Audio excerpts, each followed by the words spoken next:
Good morning.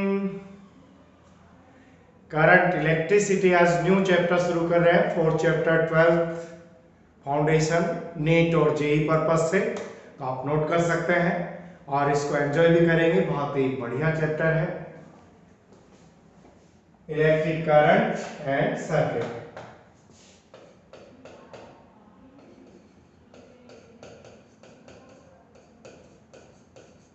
Electric current and electric circuit. तो हम पहले इलेक्ट्रिक करंट को डिस्कस कर रहे हैं। इलेक्ट्रिक करंट जैसा आप जानते हो क्या ले सकते हैं, the rate of flow of charge with respect to time, the rate of flow of charge।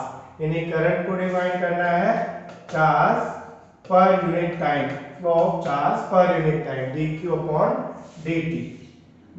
ये अपने पास ये फॉर्मूला रहेगा चार्ज फ्लो रेट।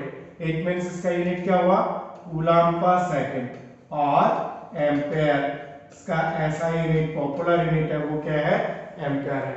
यदि यहाँ से हमें टोटल चार्ज फाइंड करना पड़े, टोटल चार्ज फ्लो, तो हम क्या करेंगे, देखो dq इक्वल टू हमारे पास हो गया I dt, और total charge q equal to 0 to time I dt।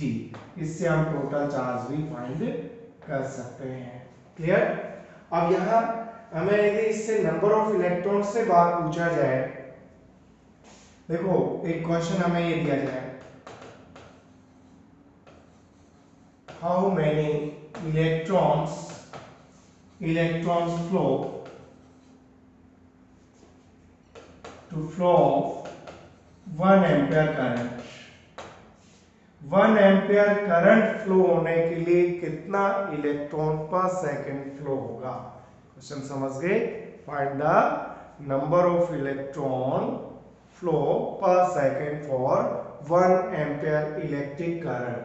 1 ampere electric current के लिए हमें लेना है, तो क्या काम करेंगे भाई, देखो I इक्वल टू हम सिंपल एक total charge upon total time ये भी ले सकते हैं, और Q इक्वल टू क्या होता है NA/T, और हमारे पास नंबर ऑफ इलेक्ट्रॉन्स फ्लो ये हो गया I into T upon E।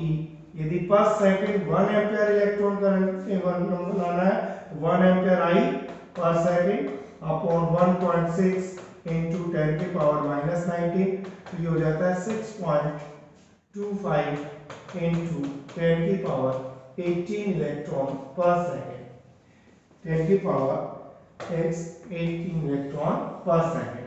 समझ में आ गई बात कि 1 एम्पियर जिसको हम करंट कह रहे हैं, 1 ampere electric current, it means पर सेकंड 6.25 इंटू 10 की पावर 18 इलेक्ट्रॉन्स का फ्लो हो रहा है। समझ में आ गई बात। ओके। अब यदि हम बात करें इसकी यूनिट एंड डायमेंशन की,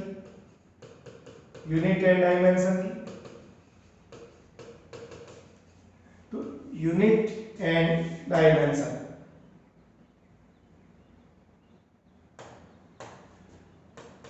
पहली बात तो इसका जो ऐसा ही यूनिट है ये लेते हैं हम एम्पेयर, अभी बताया आपको एम्पेयर लेते हैं, और ये कैसी है, फंडामेंटल यूनिट है, इसको डायमेंशन फॉर्मूला लिखेंगे तो ए से ही लिखेंगे, किसी पर डिपेंड नहीं करती है। और ध्यान रहे सीजीएस में यदि आपको लिखना है तो एब्सोल्यूट एम्पेयर भी बोलते हैं इसको। एब्सोल्यूट एम्पेयर का मतलब देखो 1 एम्पेयर का मतलब देखो Q/T यानी 1 कूलम पर 1 सेकंड। यदि मैं इसको सीजीएस में कन्वर्ट करूं तो देखो 1 कूलम में 3 इंटू 10 की पावर 9 ESU ऑफ चार्ज होता है। 1 absolute current 1 ampere equal to 3 into 10 की power 9 absolute ampere, stat ampere भी लिख लेते हैं। इस यूनिट को क्या लिख लेते हैं, स्टेट एम्पियर भी लिख लेते हैं। अच्छा, इसमें और एक खास चीज क्या है कि देखो ध्यान रहे, जो electric current I is a scalar, quantity, current जो है कैसा है, स्केलर क्वांटिटी है। कई बार हमें कंफ्यूजन होता है कि इस तरह से बैटरी भी रहती है, सर्किट रहता है, कोई भी स्मॉल सर्किट हम लेते हैं तो यहाँ पे जैसे ऐसे लिखते हैं 5 एम्पियर और एरो भी लगाते हैं, जैसे ये करंट दिया तो ऐसा लगता है कि करंट का this one is magnitude and this one is direction, कि डायरेक्शन भी है मैग्नीट्यूड भी है, फिर भी स्केलर क्यों है? मैग्नीट्यूड एंड डायरेक्शन दोनों स्केलर होते हुए भी स्केलर क्यों है? तो पहली बात, it is given direction of current is not its true direction, it's not true direction, ये ध्यान रखना एक बात। दूसरा पॉइंट हमें स्केलर क्यों है, इसी को जो डायरेक्शन है, given direction of current merely represent the sense of direction of flow of imaginary positive charge। ये जो डायरेक्शन दी जाती है ये चार्ज के सेंस में दी जाती है कि इमेजिनरी पॉजिटिव चार्ज किधर जाएगा। और आई स्केलर, यदि आपको इसको अच्छे से डिफाइन करना है तो पहली बात जो नेट करंट है, current flow of current doesn't obey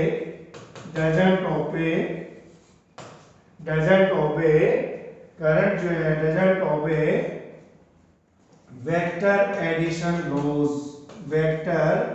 addition laws.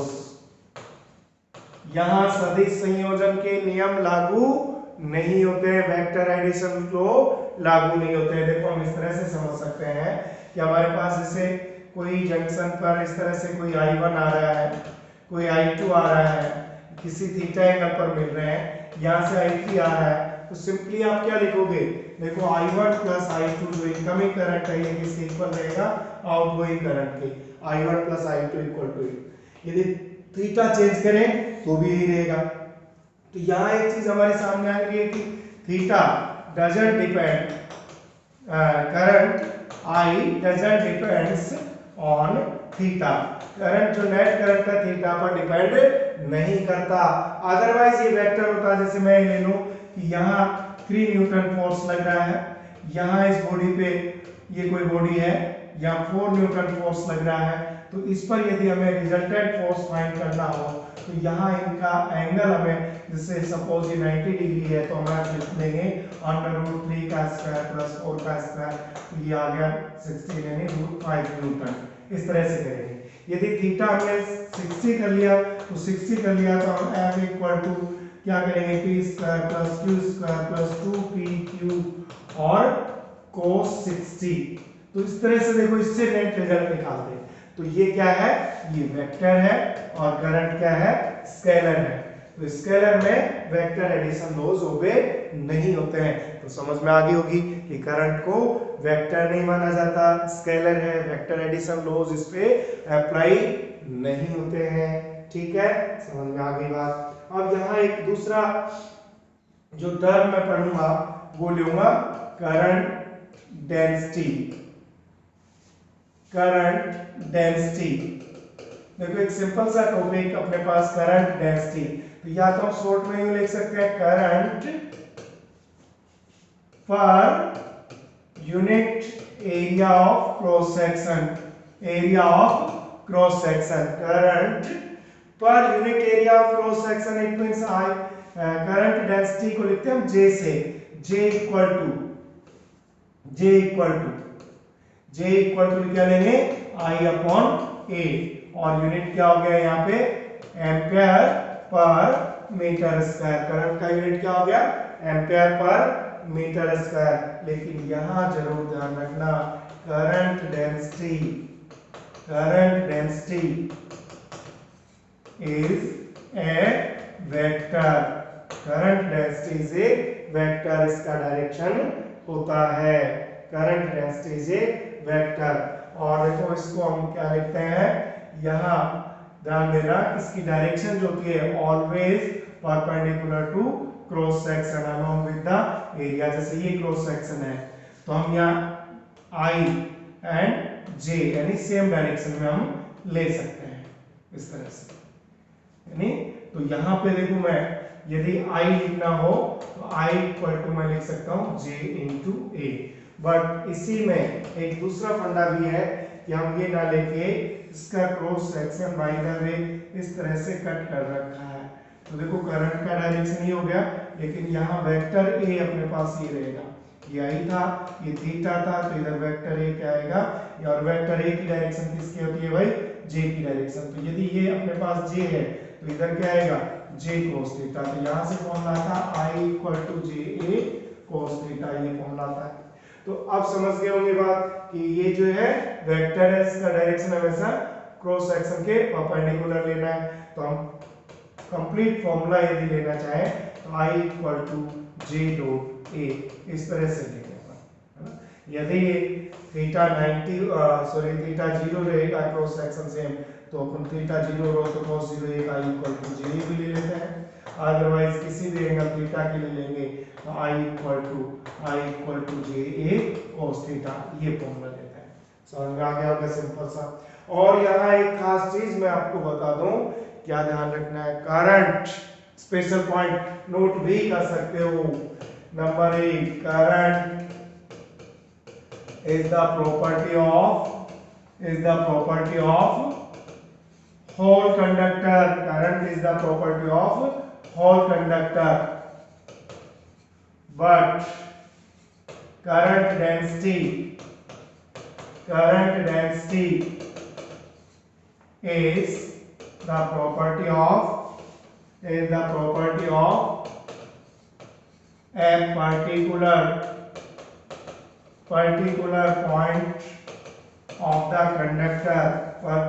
point of the conductor, क्या बात समझ रहे हैं भाई। Current is the property of whole conductor, but current density is the property of a particular point of the conductor. जो current है, विद्युत धारा, ये संपूर्ण चालक की एक ही है। कभी भी आप ये कंडक्टर लिख दिया, आपने यहाँ 5 एम्पियर लिख दिया, इट मींस अब आपको यहाँ सब जगह कितना है 5 एम्पियर बताने की जरूरत नहीं है। तो current is the property of all conductor.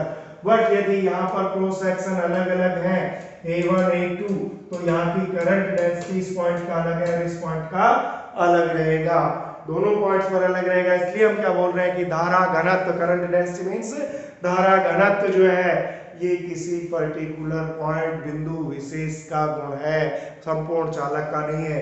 संपूर्ण चालक के अलग अलग बिंदुओं पर धारा घनत्व अलग अलग हो सकता है। तो हमने क्या लिखा, current density is the property of particular point of the conductor. आगे बात समझ में, यहाँ कुछ और भी अपन पॉइंट देखेंगे।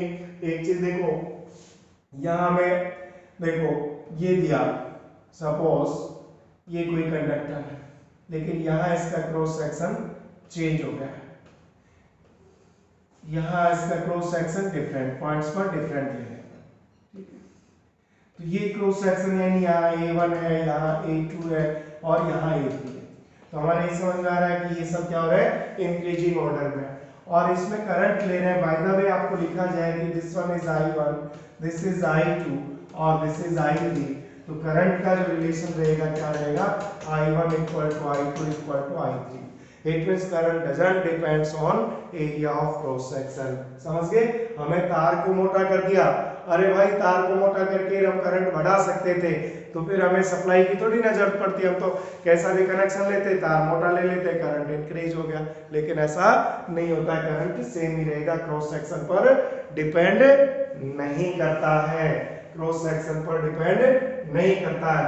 यदि हम करंट डेंसिटी की बात करें J1 J2 J3, तो ये किसी पॉइंट की बात है, यानी यहाँ पे देखो क्रॉस सेक्शन एरिया की बात करें कि A1 फिर A2 इंक्रीज हो रहा है, फिर A3 इंक्रीज हो रहा है, और J का जो फॉर्मूला है वो I अपॉन क्या है, I कांस्टेंट है, तो J इनवर्सली क्या हो गया A। क्रॉस सेक्शन इंक्रीज हो रहा है तो करंट डेंसिटी क्या हो रही है, डिक्रीज हो रही है। तो करंट डेंसिटी का ऑर्डर ये रहेगा हमारी, करंट डेंसिटी क्या हो रही है, डिक्रीज हो रही है। आगे बात समझ में, तो करंट जो है क्रॉस सेक्शन पर अनुप्रस्थ काट क्षेत्रफल पर निर्भर नहीं करता, जबकि धारा घनत्व निर्भर करती है। लेकिन क्वेश्चंस में आप केयरफुल रहना। मैं एक पॉइंट आपको बता दूं, बी केयरफुल, बी केयरफुल। कैसे भाई? ये क्या बात है कि देखो इधर ध्यान दो, यदि हमें क्वेश्चन में ए गिवन इक्वल टू हमें क्या दे दिया जाए, j इक्वल टू कॉन्स्टेंट, ये हमें दिया है j इक्वल टू कॉन्स्टेंट। तो हमने अभी पढ़ा j इक्वल टू क्या था भाई, i अपॉन a था। अब ये क्वेश्चन बोल रहा है कि j इज ए कॉन्स्टेंट, तो देखो i upon a equal to constant, it means i proportional to a। यहां मामला गड़बड़ होता है कि सर अभी तो आपने बताया था कि क्रॉस सेक्शन पर करंट डिपेंड नहीं करता, लेकिन क्वेश्चन हाइपोथेटिकल दे रखा है, हमें कंडीशन गिवन है, तो आप यहाँ कांस्टेंट रखोगे तो रिलेशन ये आएगा। और ध्यान रखना, if i equal to constant, i constant दिया तो j इक्वल टू होता है i अपॉन a, और i को कांस्टेंट ले लूंगा तो j इनवर्सली a। ये रिलेशन हमें लेना है। तो ये क्वेश्चन का आप नेचर पहचान लेना, क्वेश्चन का नेचर पहचान लेना। अच्छा, फिर करंट फ्लो का काम कौन कौन करते हैं भाई? करंट एंड करंट डेंसिटी, तो हम इनको बोलते हैं चार्ज कैरियर्स। चार्ज कैरियर्स, तो चार्ज कैरियर्स के लिए ध्यान रखना, नंबर 1 हम इन जनरली मेटल्स की बात करते हैं भाई इस चैप्टर में। तो इन मेटल्स चार्ज फ्लो का काम कौन करते हैं? Free electrons. लेकिन ऐसा नहीं है कि इलेक्ट्रॉन्स का ही काम है। यदि हम बात करेंगे सेमीकंडक्टर में, सेमीकंडक्टर्स में चार्ज कैरियर कौन होते हैं? तो सेमीकंडक्टर में इलेक्ट्रॉन्स एंड होल बोथ होते हैं। सर ये होल क्या है? अरे सेमीकंडक्टर पढ़ेंगे जब आपको डिटेल से बताएंगे। देखो अपर बैंड जो होता है वो होता है कंडक्शन बैंड, सबसे ऊपर जो बैंड होता है वो होता है कंडक्शन बैंड, और इसके नीचे जो होता है ये होता है वैलेंसी बैंड। ये तो कंडक्शन बैंड और ये हो गया वैलेंसी बैंड, और जो बीच में जो ये गैप रहता है ये एनर्जी गैप, वर्जित ऊर्जा अंतराल। तो इलेक्ट्रॉन्स कहाँ रहते हैं भाई? इलेक्ट्रॉन्स वैलेंसी बैंड में रहते हैं। तो इन जनरल यहाँ पे नहीं होते। इलेक्ट्रॉन जब रूम टेम्परेचर पर यहाँ चला जाता है तो यहाँ, या ये यहाँ चला गया तो यहाँ जो फ्री स्पेस हुआ, free space of electron hole behave like as positive charge. तो ये अपन डिटेल से पढ़ने वाले हैं सेमीकंडक्टर में। अभी तो मैं चार्ज कैरियर्स की बात कर रहा था बीच में। नेक्स्ट, यदि हमें इलेक्ट्रोलाइट्स की बात करें तो इलेक्ट्रोलाइट्स तो समझ गए ना, बैटरी में NH4Cl है, H2SO4 है, यानी H प्लस आयन रहेंगे, HSO4 नेगेटिव आयन रहेंगे। तो करंट फ्लो कौन करता है? Positive and negative ions both, ये दोनों ही करंट फ्लो का काम करेंगे। यदि डिस्चार्ज ट्यूब्स की बात करें, डिस्चार्ज ट्यूब, तो डिस्चार्ज ट्यूब में भाई क्या रहेंगे? चार्ज फ्लो का काम कौन करेंगे? Electrons and anode rays. Electron and anode rays का मतलब पॉजिटिव चार्ज एंड इलेक्ट्रॉन्स दोनों काम करेंगे। तो ये थे चार्ज कैरियर्स, ठीक है। और अब हम इनके फ्लो की बात करेंगे, और फ्लो की बात करेंगे तो हमें दो टर्म लेने होंगे। पहले देखो जो करंट के लिए है, हम इस टॉपिक को पढ़ते हैं drift, random and drift velocity. क्या ले रहे हैं भाई? हम पॉइंट ले रहे हैं random and drift velocity of free electrons. देखो रैंडम, पहले हम पढ़ रहे हैं random speed of free electrons. Conductor और नॉन कंडक्टर में जो डिफरेंस होता है वो किस चीज का होता है? Free electrons. कंडक्टर में बहुत सारे फ्री इलेक्ट्रॉन्स होते हैं, मुक्त इलेक्ट्रॉन होते हैं, लेकिन नॉन कंडक्टर में फ्री इलेक्ट्रॉन्स नहीं होते। तो करंट का फ्लो का काम किसका है? फ्री इलेक्ट्रॉन्स का। लेकिन हमने देखा कि करंट यदि कंडक्टर है, फ्री इलेक्ट्रॉन्स है, तो कोई क्या है? मूवमेंट तो कर रहे हैं, दौड़ते रहते हैं इलेक्ट्रॉन। तो लेकिन करंट तो जब भी आता है जब हम सोर्स को यानी सप्लाई को कनेक्ट करते हैं, बैटरी को कनेक्ट करते हैं तभी। तो फिर इट मींस करंट का क्या है? देखो क्या है, हम यहाँ देखेंगे कि इन जनरल कंडक्टर में क्या हो रहा है। ये हमने कोई कंडक्टर लिया और कंडक्टर को जब हम बैटरी से कनेक्ट नहीं करते हैं तो इसमें इलेक्ट्रॉन्स ऐसे ही मूवमेंट करते हैं, कोलिजन करते हैं, मूवमेंट करते हैं, कोलिजन करते हैं, मूवमेंट करते हैं, कोलिजन करते हैं। इस तरह की ये जो मोशन है इसको बोलते हैं रैंडम स्पीड, यानी speed in every possible direction on zig zag path. हर संभव दिशाओं में अनियमित पथ पर इलेक्ट्रॉन गति करते रहते हैं। और एवरेज रैंडम स्पीड की बात करें तो ये कैसी रहती है, 0।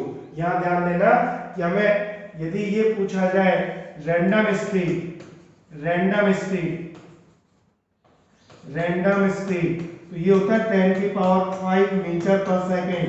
रैंडम स्पीड कितना रहता है, 10⁵ मीटर पर सेकेंड। बट यही बात की जाए एवरेज रैंडम वेलोसिटी, तो हम एवरेज रैंडम वेलोसिटी की बात करेंगे, वी एवरेज की बात करेंगे 0, यानी u1 + u2 + u3 किसी पर्टिकुलर डायरेक्शन में हम इनका एवरेज लेंगे तो upon n, it means average क्या आएगा, एवरेज आएगा 0।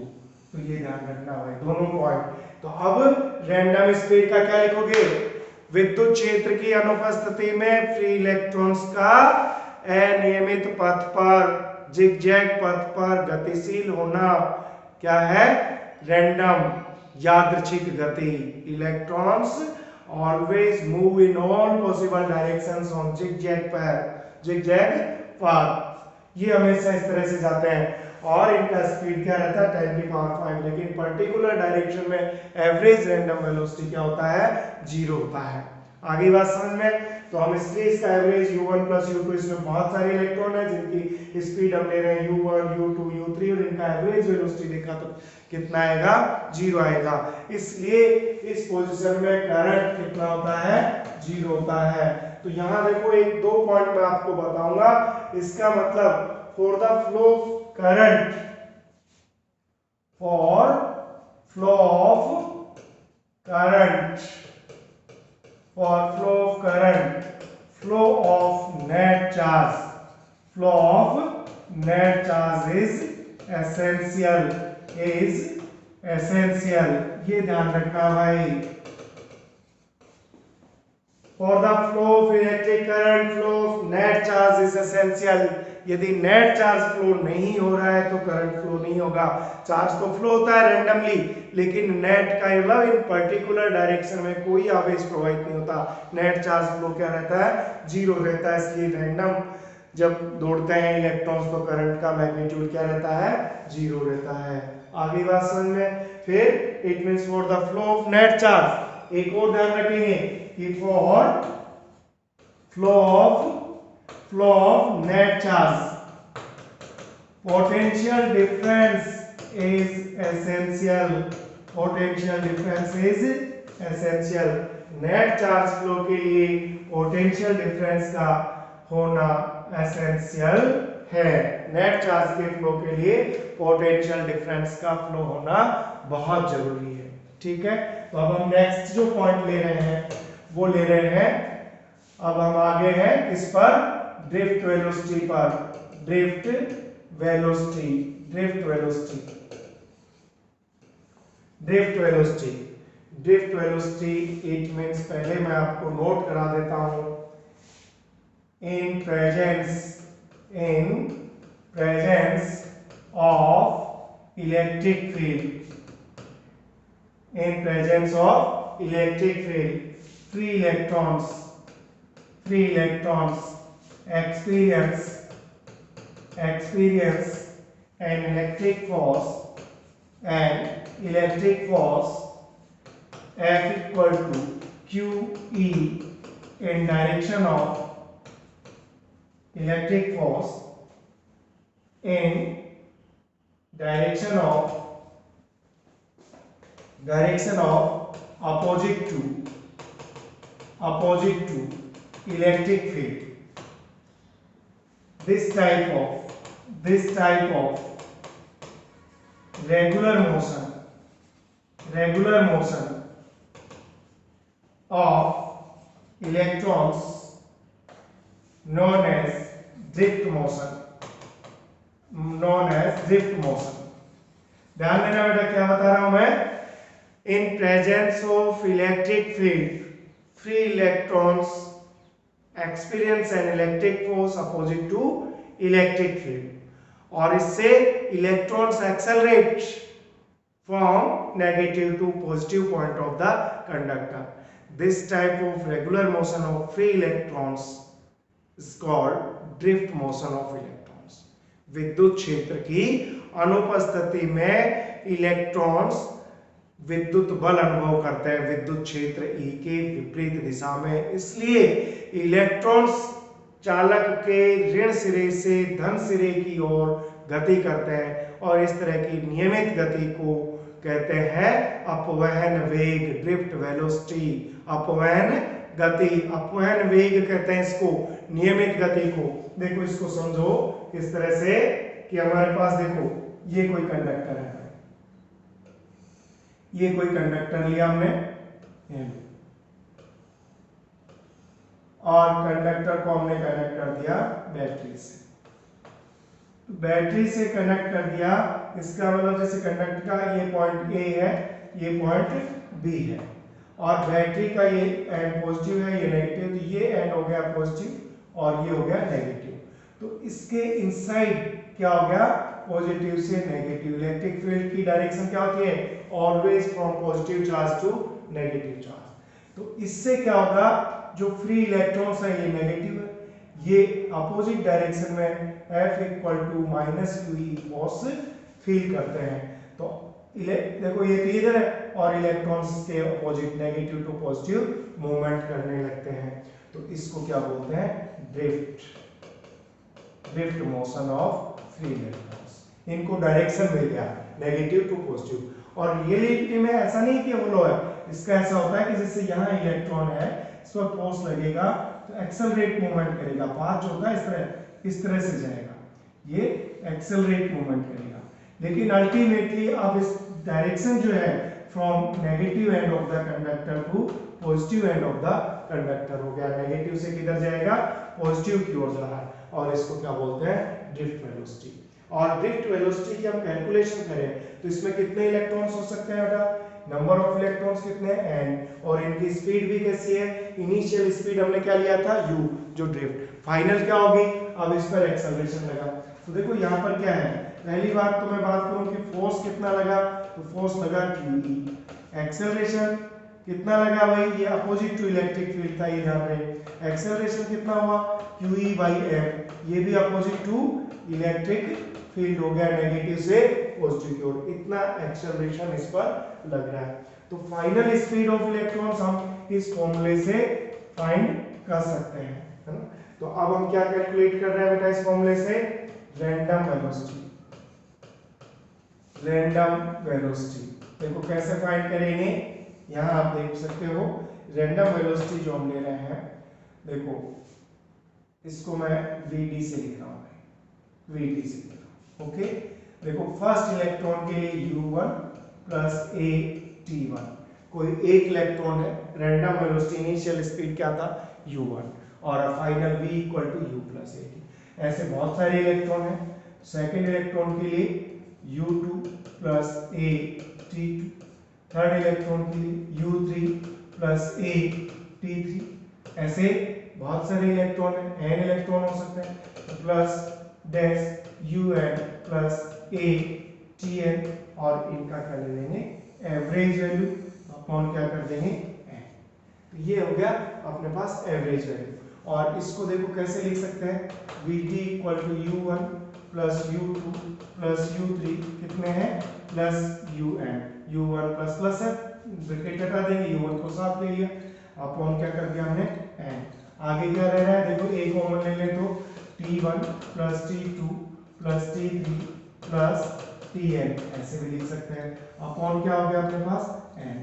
तो देखो अभी जो हमने पढ़ा था, ये ध्यान रखना कि ये जो वैल्यू है इसका रिजल्टेंट क्या होता है, जीरो। क्या था ये, एवरेज रैंडम वेलोसिटी, इसका वैल्यू क्या हो गया जीरो, इसका वैल्यू क्या हो गया जीरो, एवरेज रैंडम वेलोसिटी। तो फिर हमारे पास जो फॉर्मूला बचा वो क्या बचा, देखो बेटा VD इक्वल टू, हमारे पास फॉर्मूला बचा VD इक्वल टू, ये तो जीरो हो गया, प्लस ए कॉमन ले रखा था, T1 plus T2 plus T3 और प्लस Tn अपॉन n। और यहाँ ध्यान रखो, इसको हम लिख सकते हैं Vd इक्वल टू, ये तो जीरो हो गया, ए टो बार। ये फॉर्मूला हमारे पास इसका आ गया ड्रिफ्ट वेलोसिटी का। सर ये कहाँ से लिखा आपने? तो अब मैं बता दूं, जो ये वैल्यू थी, ध्यान रहे, ये जो वैल्यू है आपके पास, ये जो वैल्यू है, ये वैल्यू, इसको क्या बोलते हैं भाई? हम बोलते हैं टो बार। और इसका मतलब क्या हो गया? Relaxation time. रिलैक्सेशन टाइम, विश्रांति काल, हिंदी वाले में नोट कर लो, इसको बोलते हैं विश्रांति काल, relaxation time. Average interval of time between two successive collisions. Electron हर बार ऐसे कोलिजन कर रहे हैं कि नहीं, तो इनमें जैसे ये T1 है, ये T2 है, ये T3 है, T4 है, तो average time interval T1 plus T2 plus T3 upon n, इसको निकालेंगे तो अपने पास इसको बोलेंगे T एवरेज, रिलैक्सेशन टाइम। तो इस तरह से ये अपने पास फॉर्मूला आ चुका है किसका? रिलैक्सेशन टाइम का। और यहाँ यदि मैं बात इसकी लिख दूं A की, तो A का फॉर्मूला था QE upon M into tau bar, ऐसे भी लिख सकते हैं भाई। और यहाँ ध्यान दें EMT सब कांस्टेंट है, तो VD प्रोपोर्शनल टू क्या हो गया? Electric field.